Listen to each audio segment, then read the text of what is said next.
In 1783, George Washington stood at the peak of power. He had just won a brutal war.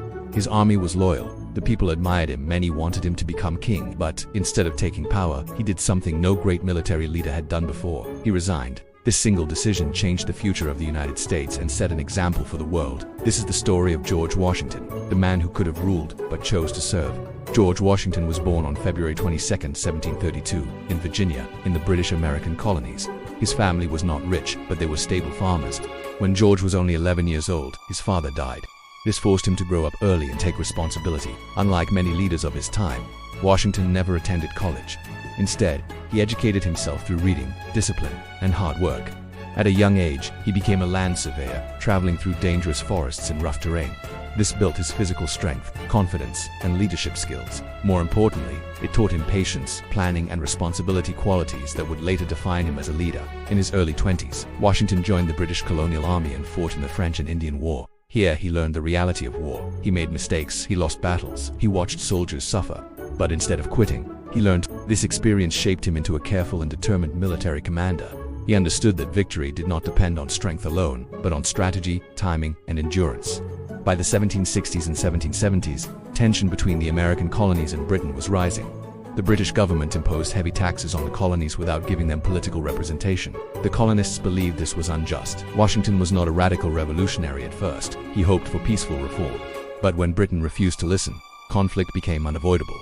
In 1775, the American colonies formed the Continental Army, and George Washington was chosen as its commander-in-chief.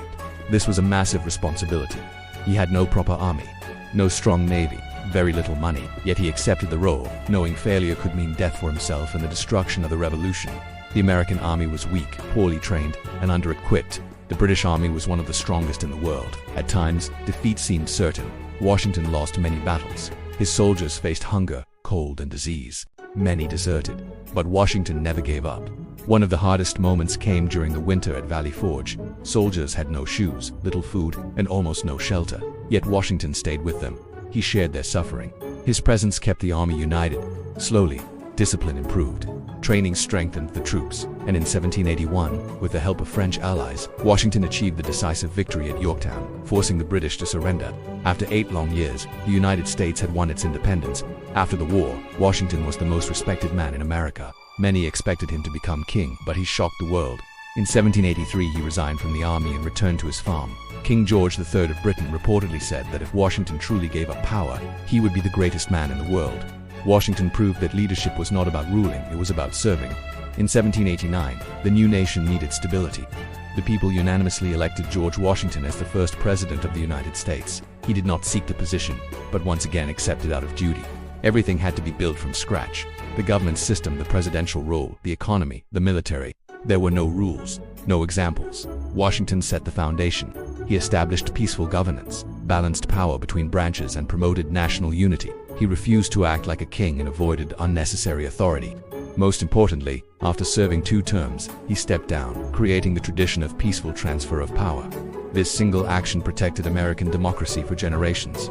George Washington was not perfect. He made mistakes. He doubted himself. He struggled with fear and pressure. But his strength was discipline, patience, and moral responsibility. He believed that true power lies in self-control.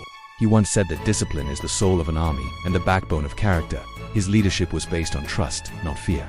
His authority came from integrity, not force. George Washington died in 1799 at the age of 67, but his influence never faded. He left behind a nation built on freedom, law, and democratic values.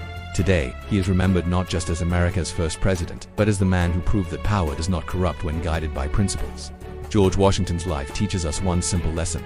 True greatness is not about control, it is about responsibility. He could have ruled, but he chose restraint. He could have taken power, but he chose service. And that choice shaped history. This story reminds us that real leaders are not those who seek power, but those who carry it with honor.